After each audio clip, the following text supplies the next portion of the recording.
Konbanwa. Good evening, everybody. I'm in Hotel Hana No Yu in Bandai-atami. This is in Fukushima Prefecture, about a 3-hour trip from Tokyo. And I'm staying at this amazing ryokan. Now, ryokan is a Japanese-style inn. It's like a really traditional hotel. You can see right from the floor where the guest rooms are. They have a beautiful tatami layout with a flower and some information on what's going on in the hotel. This is for a 2,000 yen like private bath for couples. Yeah, that's right. This hotel is just massive. If you take a look at the map, which is in the elevator, the elevator is pretty classy. It's all gold. This looks like something from a scene from a James Bond movie, Goldfinger. Oh, somebody's coming on the elevator. Yeah. So this looks like a scene from a movie from Goldfinger. But I just want to give you a tour of what a traditional Japanese ryokan is like. Konbanwa. Hello. Kawaii.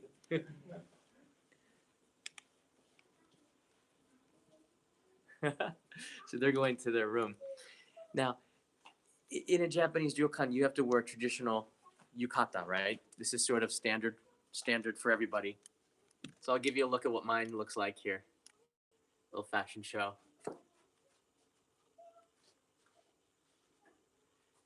And these come in the room, so you don't have to ask for them. They're automatically given to you. If you want more, you can take them from here. And they even have a little guide for tall people, 180 centimeters, which is about 5'11". You can get extra large yukatas here. And for taller women, here's one for 170 centimeters. I guess guys can wear that as well. And they have a drawer full of yukata in different sizes, which I thought was really unique. They also put the exit signs on the floor. So they have one at the end of the hall there, but they put it on the floor so it doesn't make it look too bad, right? That's a really good idea. So this is the hallway leading to the room. Now I'm going to take you to my room, okay? So this hotel, Hana No Yu, Hotel Hana No Yu. Typically, I'll tell you about the prices later, but just a warning, the room is pretty awesome, okay? It's pretty awesome, and I've been in a lot of ryokan before. This one, it's like brand new. Everything has been renewed. It's all really clean. And in the corridor, again, you can see the Japanese style, like a little flower placed between the doors. I thought that's a nice style, nice touch too. The room is pretty awesome. All right, we're almost there. Thank you, Joe. All right, here we are. Okay. Are you ready? Okay, I put a do not disturb sign so nobody bothers us. Now there's my shoes. You got to take your shoes off at the door, and you can take a slipper. The door's open. I can't. I was supposed to close that. Hold on a second. All right, just pretend like the door was not open, okay? All right, let's do this over. All right, I wonder what the room looks like. All right, the first thing that you see when you enter the room is there's a little area which looks like a kitchen, okay? There's a mini bar, a fridge. It comes with some water. Let's see how it's stocked. Yeah, it comes stocked with beer and cola, and that's my water, so you can refrigerate something. And there's a hot water boiler right here. There's also some cups. It's really classy. There's some cups for glasses for beers. I'm going to show you in there later. This is the Private Onsen Bath. We're going to be back in there, okay? We're coming back in there in a little bit. First, I'm going to show you the room. Are you ready for this? This is just super cool. Okay. This is awesome. All right, so I'm going to open this door, and you're going to be exposed to the coolest room, at least that I've been in for myself. All right, this is just for me, this room, okay? I just want to point that out because it's amazing. All right, here we go. All right. Welcome to a Japanese ryokan room. Wow! Isn't that absolutely amazing? Look at this. this is for me, one person. This has to be some mistake. When I came into this room, I thought it was a huge mistake, and it's not. This is the room that I'm in. Just that's the way it is. So let's take a look at this room. I mean, just at the so I came in just like that, and I opened the door and I went like this. My jaw dropped, like, because that is a lot of space for one person in Japan. It's one of the most compact countries. Now, granted, this is Fukushima Prefecture. Things are a little bit more spread out than Tokyo, a lot spread out than Tokyo. But yeah, I opened the door and it was like, this is crazy, because in Tokyo, this is the size, like the size of twice the size of many people's apartments. All right, let's take a look inside. The first thing that you notice is the tatami on the floor. It's very clean. This looks like it's brand new tatami. It smells like it's brand new tatami. It has a really natural tatami smell. It's hard to describe, like kind of like a really clean barn on a farm. That's what it smells like. What I love about this room in particular is this like little teeny seating area. Do you see this? Yeah, that is pretty cool, because you have right here on the floor, you have a table and a chair, okay? Now this chair is one of these sit on the floor types of chairs that's in almost every Japanese room. The staff knew that it was just for one, and they only put one chair out. Pretty cool. They knew it was just for me. I'm going to show you what's in that closet in a minute, okay? But there's one chair set out for me. I thought that was pretty cool. They set out, like every Japanese ryokan, you get a shibori, which is a wet towel. It's wrapped so it stays moist. So you clean your hands when you come in. And usually there are Japanese confections or snacks that are from the local area. These are some snacks from the Bandai area of Fukushima. It looks really good. This one looks like it would go good with beer. So I guess they want me to take a beer from the refrigerator. But those beers aren't free. They're like, I think it's like $5 a beer. So that's also a really nice touch. You're probably wondering, like, where's the bed, right? Well, some of you might be. Okay. All right, guys, I'm going to show you so many things. The bed is in there. And typically when you go to a Japanese ryokan, you go there for the meal as well. There's many reasons why you go to the Japanese ryokan. I'm going to tell you what they are when I sit down at the table and kind of just do a question and answer. So I will take your questions at the end of this live stream. But the bed, which is not here in this room, is in that closet. And typically when you go to dinner, the staff will come into your room, push this table to the side, and get the futon out of the closet and then set it up for you. And then when you come back from dinner to your room, it's all set up for you. It's just that little, so you're ready to go to bed. You're just ready to jump into the bed after eating a really big meal. And that's sort of the omotenashi, keyword omotenashi, the service that you get here at Japanese ryokan. So inside this closet, I'll start on this end. You can see all the futons. You see it now? There's the pad for the bottom, and then there's the futon, and there's extra seats if you have guests that come. And on the other side, you see there's some extra pillows. And you're free to take what you want. If you want 3 futons, you can go ahead and take it freely. It's up to you.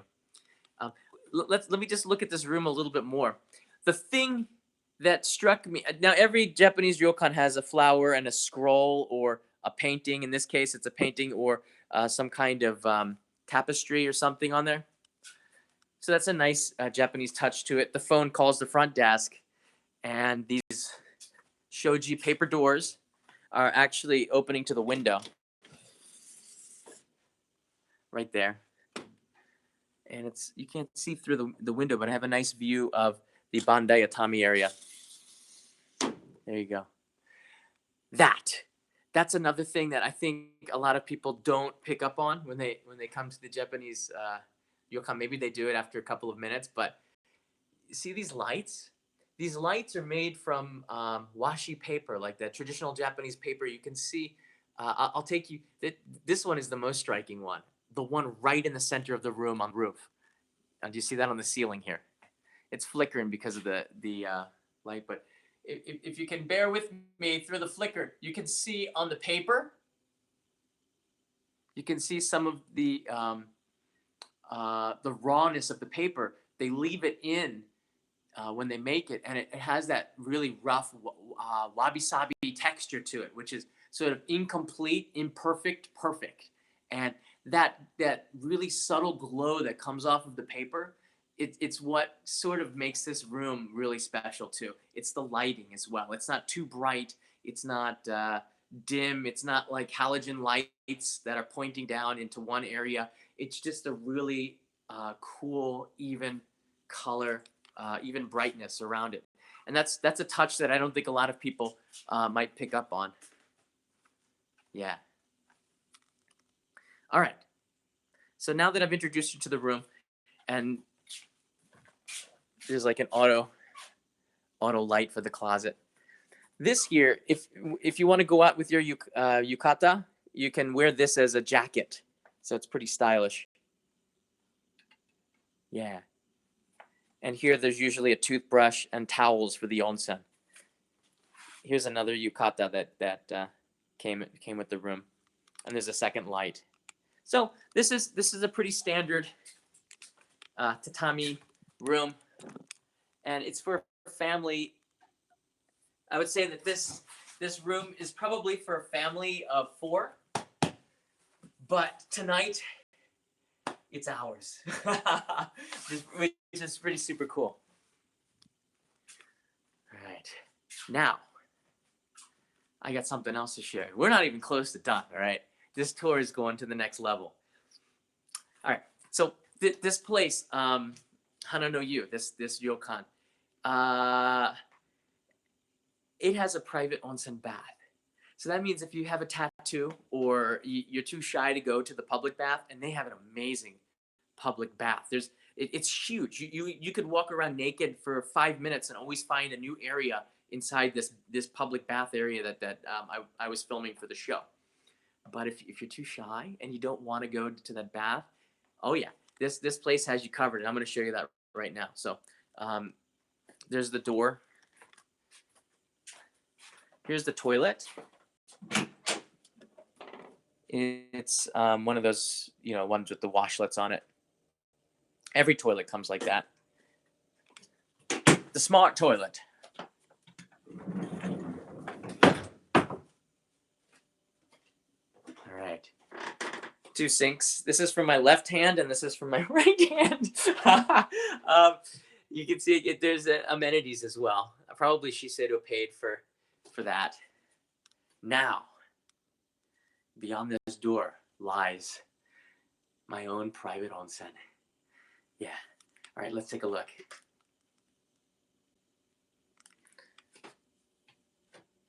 All right, are you ready for this?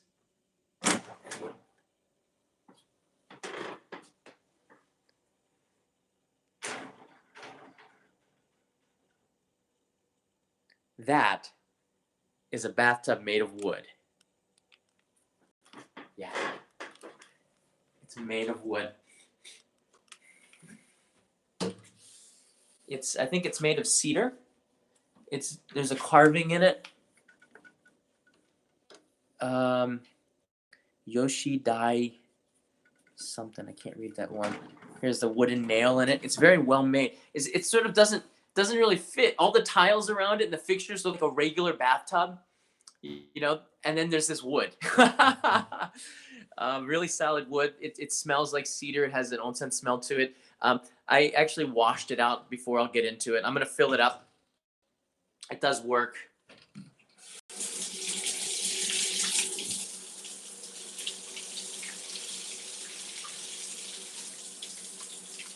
Yeah, that's onsen. I can taste the minerals in the water.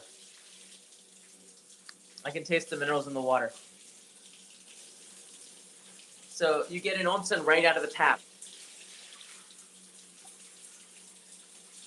So I'm going to let that fill. I'll be back.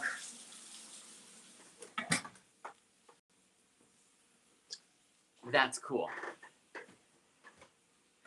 There are a lot of hotels now that are putting the onsen piped right into the room. So, boom, there you go. If you don't want to go to the public bath, you have that. So while that's filling, it's gonna take about 5 minutes. I'm gonna do a Q&A with you, okay? So if you have any questions about the ryokan, ask away. While I prepare this cup of tea.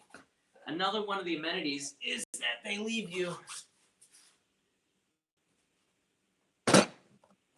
a treasure chest of green tea, and you can freely have a cup as you like. I showed you the hot water maker out there, right? So can one of you go out and fill this pot full of hot water? That'd be really helpful.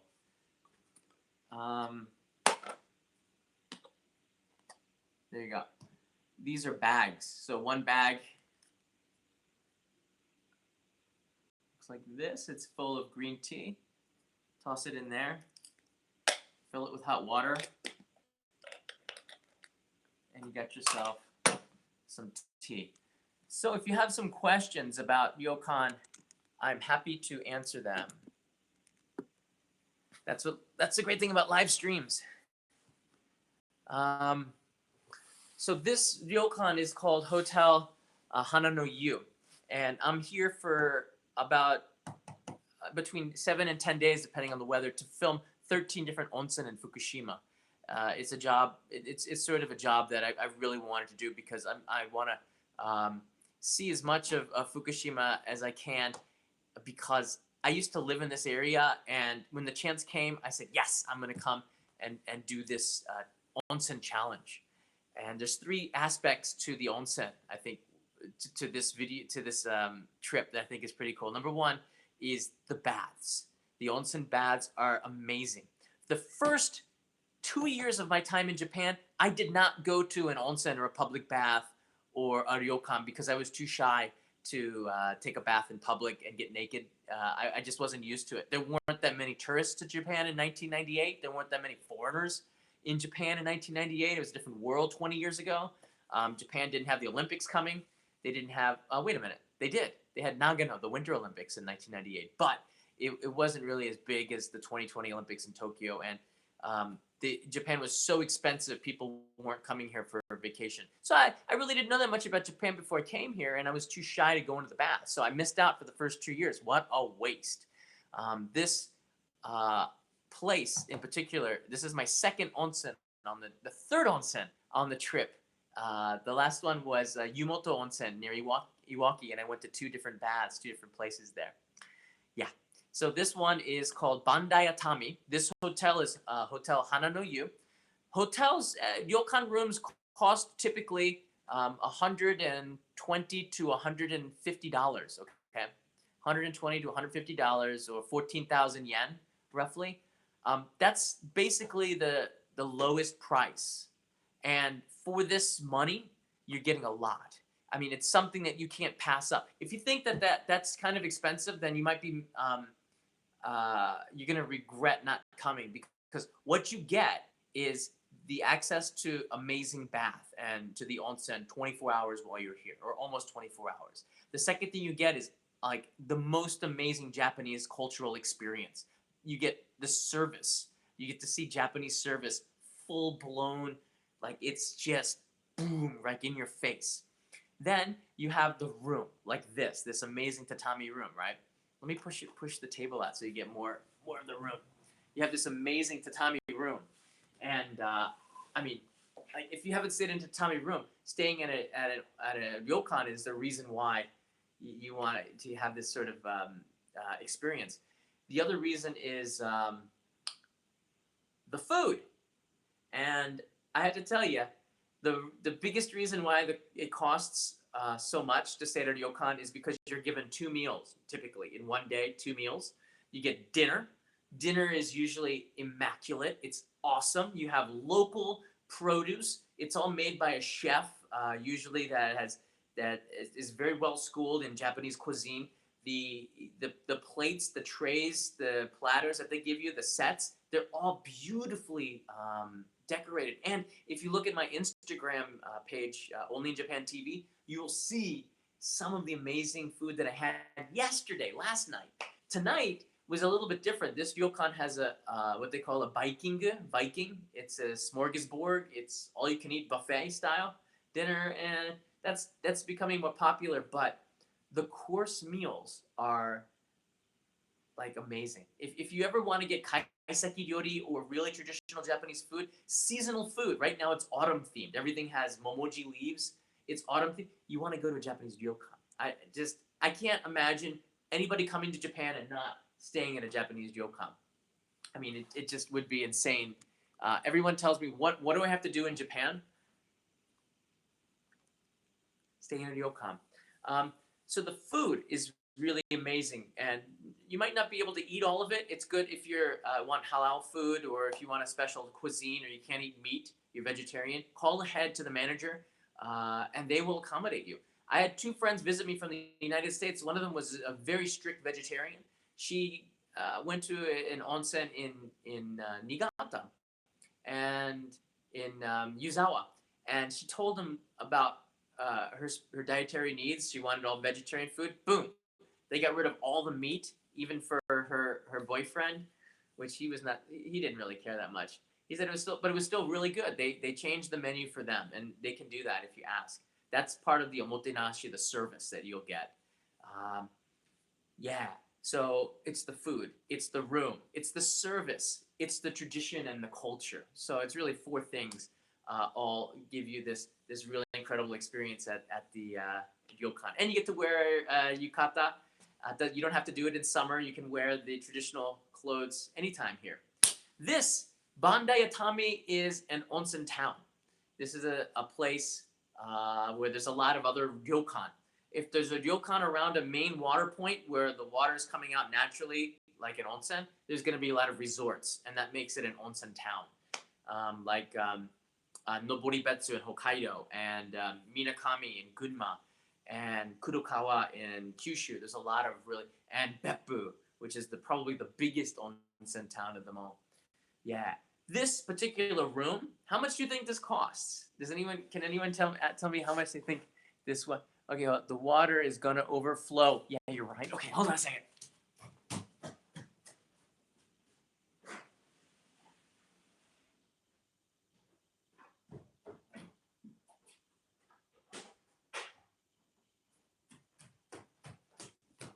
All right, I got the water. It was only half full. All right. So this room, how much do you think it costs? All right, Florencia has $140. Catherine, 120. 12,000 yen a night, including the food. Oh, these are pretty good guesses here. 14,000 yen, $250.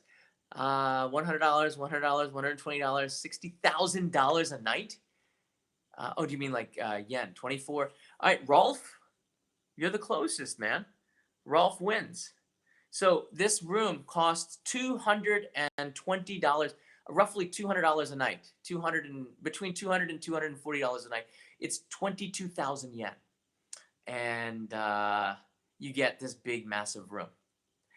Now, there's one other thing I have to tell you about ryokan, okay? Before I make this tea. All right, this is sort of important.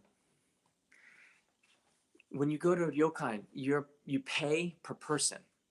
And for a hotel, you're probably going to pay for the room, right? You pay for the room. At a ryokan, you pay per person. So it doesn't matter if 4 people stay in the same room, you're going to pay the same price. So for this room, I'm paying 22,000 yen just for me. It's for one person. If you had 4 people in this room, it would be 88,000 yen. It'd be about $800. There's no like discounts. There's no room rate. Everything is per person. There's a reason for that. Every person is getting the same service. Every person is getting to eat. Every person is getting a futon laid out for them. And if you think about it, it does make sense. So if you want an extra person in your room, you're going to have to pay for them. And even if you don't eat the food, you're probably still going to have to pay. I think some ryokan, you can probably get a discount if you don't eat the food. You can get a discount if you just want to stay in the room. But I gotta tell you something. If you just stay in the room and you don't eat the food, you're insane. Because the food is one of the reasons to come. I told you there's 4 reasons for the tradition, for the onsen, for the service, and for the food. And the food is one of the most critical parts, isn't it? Yeah. So you probably want to get everything. You want to definitely get the food, and don't skimp. Don't be cheap with the ryokan. Oh, there's my tea set. All right, let's see here.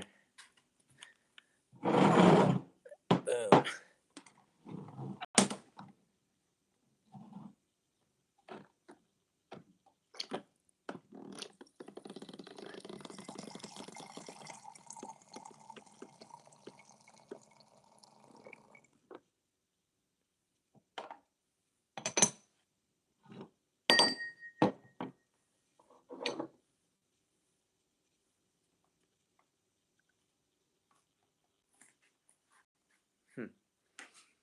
All right, so the water is halfway full.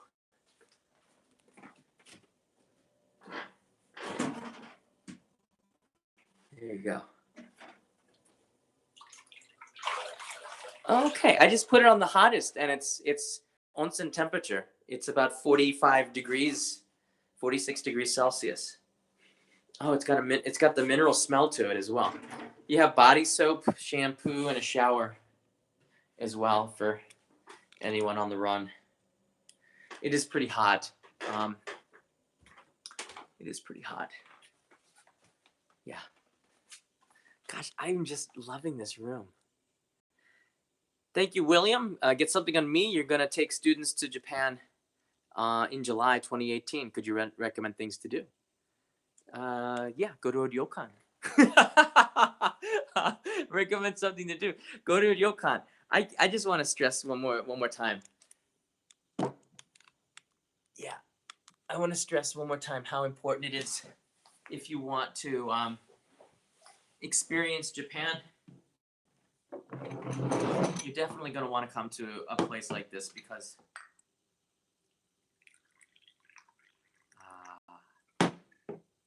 nice. You're definitely going to want to come to a ryokan because it's Japan is a country where there's so many things to do, and people they go on the same circuit. Okay, they fly into Tokyo or Osaka, and then they go to Kyoto. Maybe they stop in Kobe. They go to Hiroshima, and then they go to cheers. They go to maybe Takayama or one other place, and then they go home. You haven't really seen Japan unless you've gone to a place that's way off of the beaten path. And these days, that's Fukushima. It really is. Before the 2011, I used to live here. Before the 2011 earthquake, Fukushima was a place where Tokyo got some of the best vegetables. Fukushima is where a lot of the beef, Japanese Wagyu, came from in the supermarkets. Fukushima makes some of the best sake in Japan, and I'm really happy to be here, and I'm gonna do whatever I can to help Fukushima because I used to live here, and I do call this place sort of like a second home. The people are friendlier than Tokyo. That's another reason why I like it. I don't know. It's just the countryside feel to it all. And look at all this space. I don't know. I just really like it here. What would you do if with only 6 days in Japan? I would change my ticket and then stay a full 2 weeks. That's probably the time that you would need to really see Japan. If you only have 6 days, then I don't know. Limit yourself and spend 3 days in Tokyo and then pick one other place. Don't try to do everything in one trip. It's not going to happen. You're going to have to come back a second time. There's something that's increasing. It's called the Japanese have been taking data on tourism in Japan for a long time. They call them repeaters, right? Repeaters. And the repeaters are people who come to Japan again. You come the first time and you get it out of the way, okay? You do your Tokyo, you do your Kyoto, you do your Hiroshima, you do your Osaka with dotonbori and do your street food and takoyaki, and you do what everybody else does, and you go home, okay? But you loved your trip. And then you start thinking, I want to see more. That's the gateway to all the other places. Look, this is really important. I'm going to bring you over here. All right. Yeah, the way you see Japan and is I was talking to this with other friends today. The way when people outside of Japan think of Japan, they think of the whole country Japan. Inside Japan, everybody who's Japanese sees the country differently. They see it in regions. They see it in prefectures. Sort of like in the United States. If you're from New York, you think of things like California seems like another country, like another place with a different culture on the other side of the US, right? Texas is totally different than New York. You get that feeling that you could travel in the United States and you get sort of a different experience in every different place, although people are speaking the same language. That's Japan. And the thing that, if there's one thing I can leave an impression on with this episode is that Japan is the same way. There are 47 prefectures in Japan. Each prefecture has its own little special culture, has its own special food, has its own regional dialect, has its own history. And Japanese people see Japan like that. They see Fukushima as being like a totally different tourist destination. They see Aomori, they see Shikoku, they see Ehime in Shikoku, for example, or they see Kochi, or they see Miyazaki, or Kagoshima, or Saga, all these prefectures in Kyushu. Everyone is different. Everyone has their own history. That's the mindset that Japanese have when they're tourists. But when foreign tourists ask me where's the best place to go in Japan, gosh, I say, look, you should limit yourself to maybe 2 prefectures and then find places in that one prefecture that are really interesting to you. When you see Japan, you're trying to see everything as the whole country. You could never do that with the United States or Europe, right? See, Europe is huge. So break down Japan like you would Europe. There's all these countries in Europe. There's all these prefectures in Japan. So, I mean, I basically want to give you the feeling or the thought that maybe we need to think about visiting Japan in a whole new way instead of just visiting the country and seeing it as cities, big cities. See it as regions or states, and each state has something that's really super unique. Akita has Kiritambo, has their own sake. Akita has their own rice, okay? Akita Komachi. It's their own variety of rice. It's crazy, right? It's every single that's just Akita. And they have Akita beef. They have their own breed of Wagyu. They have their own dialect. They even have a second Hachiko statue, and in Odate near the Aomori border, which I saw on another live stream. So I think if you're asking me what to do for 6 days, I gotta say to you, look, if you're asking me, I would pick I would go to Kagoshima and spend 6 days in Kagoshima. That's what I would do. If you're in New York, you'd spend 7 days in Florida, right? You go to Disneyland and you'd be in Florida. If you're trying to do the whole country in 6 days, it's going to be really hard because maybe I think people are thinking about it too big.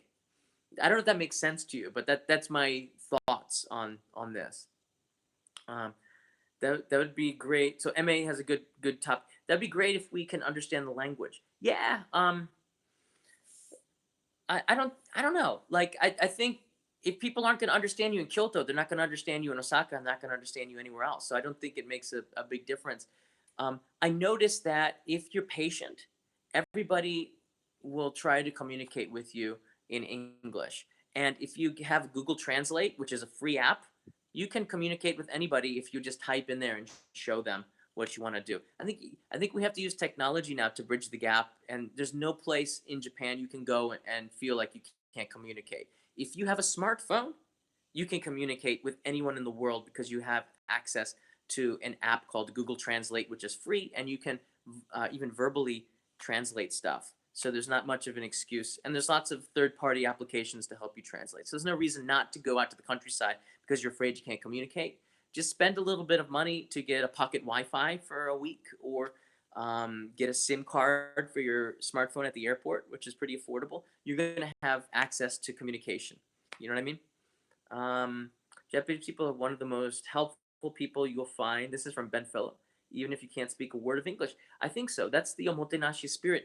People see you as a guest. Not everybody, like 99% of the people will see you as a guest to their country. And um, like I can speak Japanese, but when I came into the lobbies, the person was, "Hello, where are you?" Like people are very interested in making me feel welcome. The big mistake, they sometimes this works not this is the wrong way. Okay, sometimes they're too helpful. The last hotel thought I would be more comfortable in a Western style room, so I had a bed, and I'd much prefer to be on a tatami floor, not in a bed. But they have Western style rooms in ryokans as well, and some Westerners don't like the tatami. And I was like, you know what? That's nice that you're thinking about me, that my comfort level, but I would prefer to have had a more Japanese style room. But sometimes people want to make you feel comfortable, sometimes too comfortable. But is there tea on the tatami? What do you mean? So I'm trying to read some of these questions with you. Do you live with Miyu? No, I was doing a homestay in Totori, and now I'm in Fukushima. She's still in Totori. Would you do a video where you go out and pick a random person to take to dinner? That's not a bad idea. I like that. I also like a lot of the ideas. People leave comments in the YouTube videos. Leave a comment here if you have an idea. I love to hear it, as well as if you have um, comment on. I read most of the comments on Instagram as well. I have a lot less following on Instagram, so it's easier to follow the stuff there. But leave a comment definitely if I don't get to your question. When does the biggest fish market in Japan close? Tsukiji, that will be closing, I believe, this year or by next year. Koike-san, who's the current governor of Tokyo. Tokyo is not a city; it's also like a state. The governor of Tokyo, she closed the new Tsukiji down, which is in Toyosu, because they found poison in the sand, and she did the right thing. I guess corruption had um,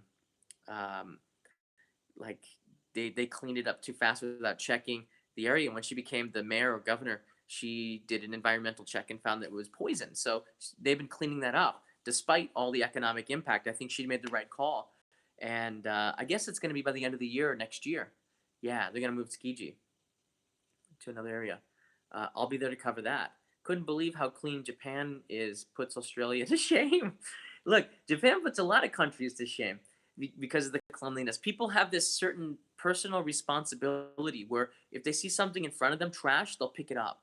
And I guess in the West, we think it's somebody else's job. At least I did when I was in the U.S. That's the janitor's job. He's getting paid to do that, so he should do that. But here in Japan, when people see something that's a mess, they'll pick it up, or they'll make sure they pick up their own trash. Not everybody, but like 99%. Pita, it's getting cold. You must be cold in Fukushima too. Yeah, the weather. It was snowing a little bit today. I was on the coast in Iwaki, which is warmer. Now on the foothills of the mountains, it's a lot colder here. You need a down jacket. Yeah, these are some really great questions. And thanks for the super chat, guys. That's how I pay for the bandwidth. So I appreciate that. Who's the mascot of Fukushima? I don't know. I know in the city of Wakamatsu is Wakamatsun, and I did a report with him in the Super Spy episode on the main channel. Where in India are you from? I'm not from India. My mother is. She was born in Mumbai. Yeah. So she speaks Marathi and Kannada, which is the Bangalore dialect. Karnataka, I think that's the region, and Hindi and English. So she speaks 4 languages. Not too bad. She didn't teach me. Is there any radiation there? I don't think so. I didn't do a check. But no. You know what? Fukushima it's a huge. Imagine it as a state, okay? When we say it, a lot of people's image is what the tragedy that happened on the coast there after the tsunami, that the utility didn't check, that it had a backup power system, and all that mess happened. Okay, that's on the corner there. That's really isolated right now to that area. I personally, I don't 100% know, but I do know that I don't feel in any danger or sick or anything like that. I'm not. Fukushima is a very, very big prefecture, okay? It's huge. There's Hokkaido, there's Iwate, there's Nagano, and Fukushima is one of the big ones. And it's got mountains, it's got oceans, it's got plains, it's got everything. It's like one of those places, it's like New York State, okay? So something that happens in Manhattan that doesn't really affect Buffalo, okay? So when we say Fukushima, I think of the prefecture. Everyone thinks of that location where the tragedy happened. And what I want to put in your mind is that there's places in this prefecture that's as far as like Tokyo if you draw a line around it. Or I believe it's about that big. It's a pretty wide area. You can drive from one side to the other in like 2 or 3 hours, okay? So it's a pretty big prefecture. So yeah, there's no problems in the Aizu Wakamatsu area, for example, or here in the Bandai area. All right, I don't think that there's any radiation, not anything more or less than would be in Tokyo. Okay, so don't worry about that. I don't want to go into too much about it because I'm not a professional. I don't know. I'm just telling you what I think and I've heard. And yeah, I drink the tap water. I drink. I swim in the sea. I don't really have any worries about it. How cold is Japan in January? It depends. I mean, Hokkaido. Again, you're thinking of Japan as the country that it's like one place. There's Hokkaido where it's minus 40 degrees, okay, with wind chill factors that are ridiculously cold. And then there's Okinawa, a subtropical, almost tropical region of the world that's warmed all year round. So Japan, on the whole, has weather just like the United States from Maine all the way down to Florida. Okay, with that in mind, Tokyo is 4 seasons, so it's very similar to, I guess, Tokyo would be similar to Washington D.C. Okay, so the weather in Washington D.C. is very similar to what you get in Tokyo. It does not snow. If it does snow, it's very, very light and it melts the next day. That's Tokyo. Osaka is warmer. Yeah. Let's see here. Those are some good questions. Do you think it will ever snow in Tokyo? The snow in Tokyo? I don't know. It usually snows once. We usually get one good snow, usually in February, but you never know. After Tokyo, what area of Japan do you recommend first-time travelers? Osaka. We call Osaka the kitchen of Japan. I know. I'm in Fukushima, so I want to say Fukushima too. You should come to Fukushima because it's a pretty cool place. But Osaka as well. Go see my friend Kevin Riley there. Kevin is like the king of Osaka. So if you do go to Osaka, give him a shout out. He's got his own YouTube channel called Kuma's Kitchen. Give him a shout out. And I see he's been meeting some people that go to Osaka. So sometimes if he has free time, he's happy to meet with people. I don't want to say that too loud because I think like 100 people are going to try to meet him now. Yeah. Oh, did you meet him? Christian. Okay, right. Yeah, I think you sent me a picture with him, right? I know somebody did recently. Yeah, Kevin's really nice. I have basically right now no free time to do meetups. I did one in Malaysia, which was awesome. I can't believe 15 people showed up to say hi. I thought maybe there'd be like 2 or 3 people. There are 15 people, and I remember coming down and finishing the event that I was there to work and do, and there's like these people. They stood up and go, "Oh, John!" Oh man, I'd never been so happy because it felt like I had a family there, you know. So that was a pretty cool feeling. So I'm gonna do more meetups, but I just don't think I'm going to be doing meetups for another month or so. Yeah. So there's the ryokan tour. I really appreciate the questions. That was fun. I know you have a lot of questions about traveling around Japan. Again, 6 days or a week is not enough. If you want to come to Japan, take off 2 weeks because it's worth it. Number 2, stay in a ryokan because it's worth it. Because you have to have that traditional experience. Yeah. Right now I'm in the lobby or in the lounge. I'm gonna go down to the lobby. Okay. Let's see if the golden elevator works. Haha. This is fun. So sometimes, every now and then, live streams will go to a ridiculous level and they end up being like an hour and a half long, right? This could be one of them. Oh, here's the elevator. We're going on a field trip. This is how big this onsen is, okay? Look at the map. This is how big this hotel is. Do you see it? This is the onsen, and you can see here, I'm in this tower, and there's a second tower. This is the onsen. I told you it was big, right? It's like a lake. This is all geothermally heated water pumped out of the ground. And then you can see it looks like a town. All right. Oh, where am I? Okay, this is the first floor.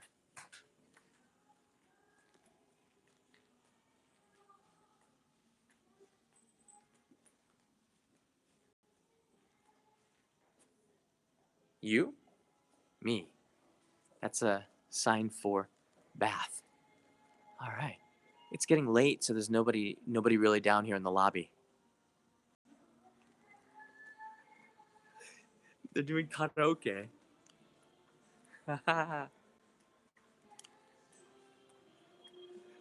Why do they have an American flag?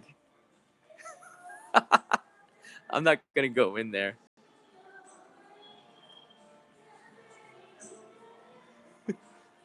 Karaoke is a Japan thing.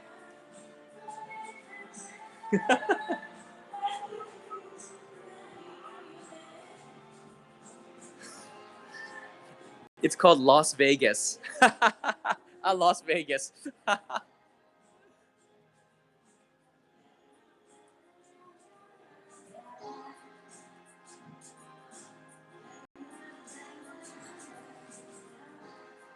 No way I'm going in there. If I go in there, they're gonna make me sing or something. I'm getting out of here.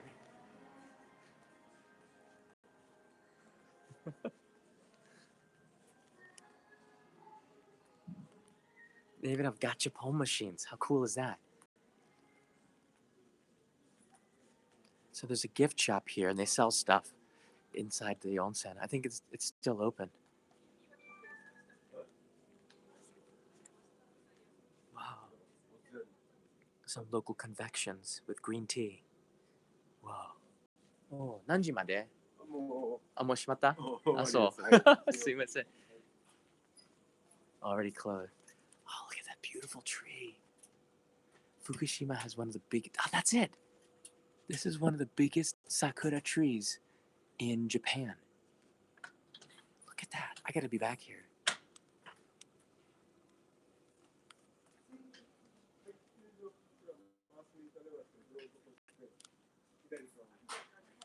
Does anybody know how to play the piano?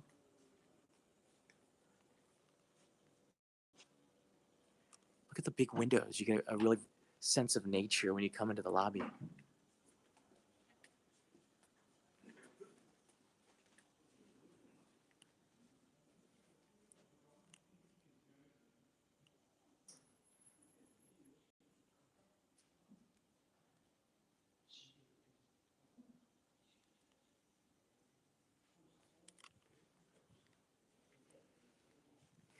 Do you want to see how cold it is?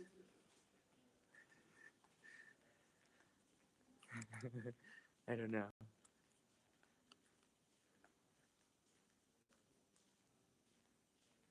Okay.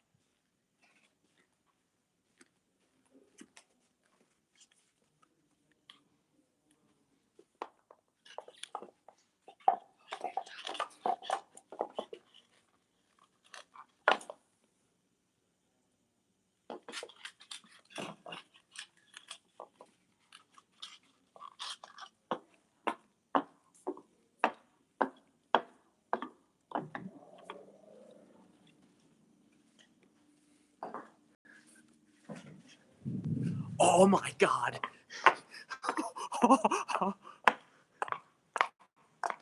It's raining.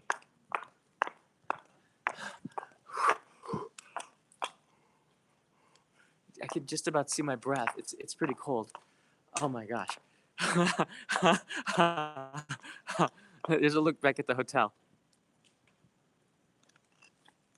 All right, I'm going back again. This is crazy. What am I doing out here?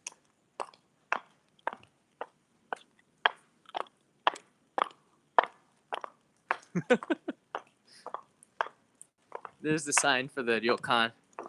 Hana no Yu.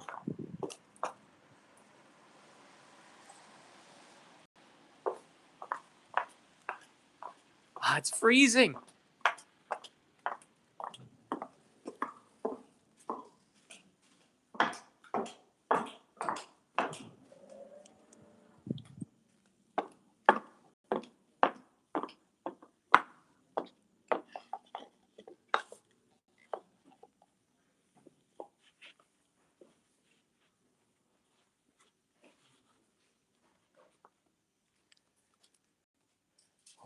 Eh, 明日も寒いですか？そうです。あ、そう。雪降りそ降りそうですね。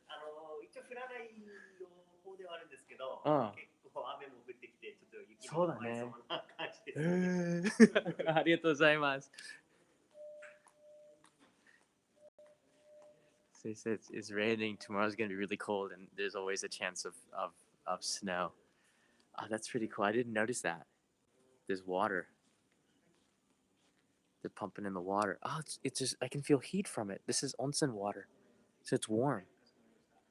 That's pretty cool. I didn't know that. All right. That's where that's where the onsen is. So there's an outdoor onsen, but um, this one here, I'm going to show you the map real quickly. So there's two buildings. This is Shofu Kan, Kan meaning like a building or yeah, building Kan, and Kafkan. Kan is a building. Okay, and there's the two towers. Yeah, I'm in this one. I'm in the 7th floor, and on the 10th floor there's a bath. Okay, it's got a window and you have a nice view. Today it's for men. All right, and then women are down here. Tomorrow this is for women, or so this is for men, and the women are up here. So it sort of rotates. Now, there was a time a couple of months ago, I went to a bath, and the woman, one woman didn't know that it had rotated, and that day was the men was there and the woman. So I walked in. I went dun, dun, dun, dun, dun, dun, I walked into the bath, and it was, oh, and right there was a woman. She had her entire robe off. Just her chest was out, and she was completely naked, like a stranger. And she just went, whoosh, and I was like this, and I was like this. It was, and I thought it was my mistake. Like, oh my gosh, did I get it wrong? No, no, no, she got it wrong. The worst part, and I went back out. I waited 5 minutes, and I went back in, and of course she'd left. The the worst part of this story was that um, a couple of hours later, we're all like a community because we're staying there. I saw her at dinner. She was fully clothed, and I walked by her like this. I try not to make any facial expressions. In fact, um, she completely ignored me, and I probably would have done the same thing because I didn't know what to do in that situation. Do you say hi? Because once you've seen somebody, naked, I guess you know them, right? That makes sense. Like you know them. I mean, like I knew her. I mean, it was a complete accident, and it was a really embarrassing situation. But I don't know. What would you do? I thought I knew her. Uncomfortable. Yeah, so it's a really big. Hana no Yu is really big. Really, really big. Yeah. Yeah, everyone, even though it's late, people are going to the bath.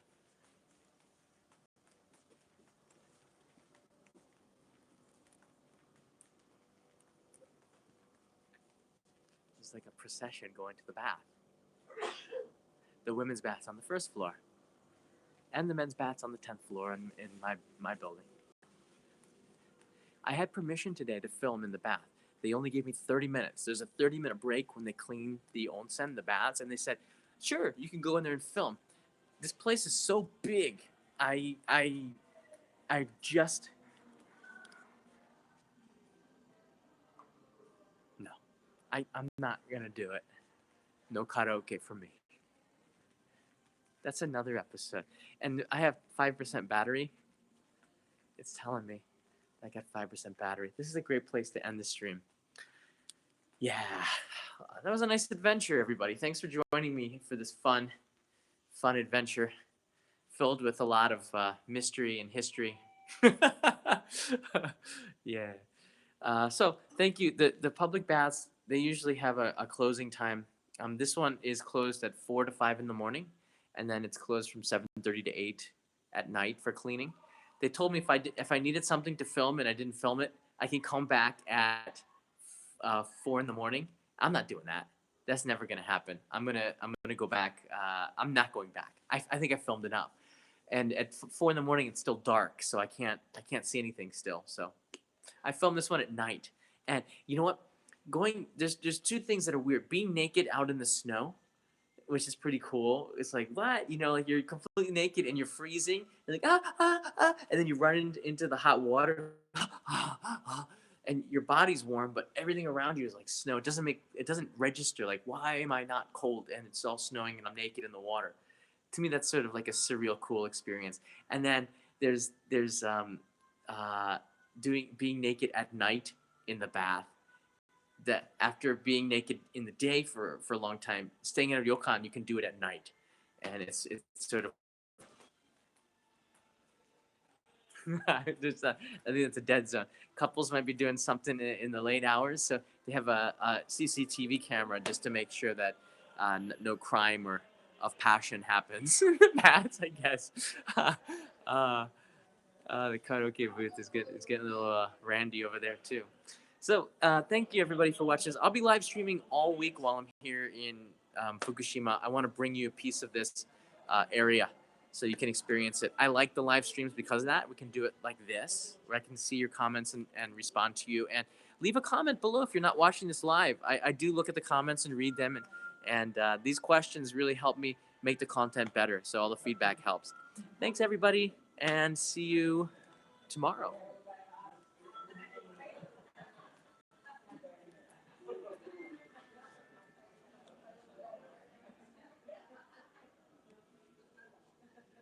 I'm not going in there. Wow. No.